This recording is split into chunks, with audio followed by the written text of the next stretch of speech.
Rais wa Venezuela Nicolas Maduro leo ameonekana hadharani akiwa amefungwa pingu mikononi wakati akihamishwa kutoka katika kituo cha kizuizini na kupelekwa kwenye mahakama ya shirikisho ya Manhattan jijini New York, Marekani.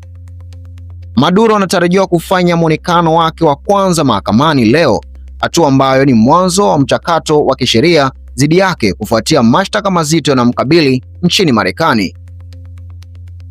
Kwa mujibu wa taarifa za mamlaka za Marekani, rais huyo wa Venezuela anakabiliwa na mashtaka ya ugaidi wa dawa za kulevya,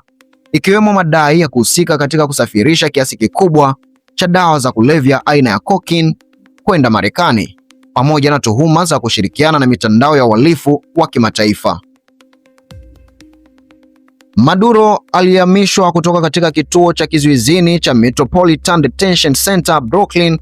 chini ya ulinzi mkali wa maafisa wa usalama kabla ya kufikishwa mahakamani Manhattan, ambako atafahamishwa rasmi mashtaka dhidi yake na kupewa fursa ya kujibu.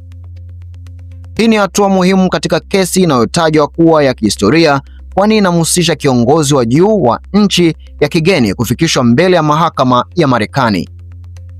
jambo ambalo limeibua mjadala mpana wa kisheria na kisiasa kimataifa, hasa kuhusu ulinzi wa kisheria wa viongozi wa nchi huru. Hatua ya kukamatwa na kufikishwa mahakamani kwa Nicolas Maduro imezua hisia na mitazamo tofauti duniani, huku baadhi ya mataifa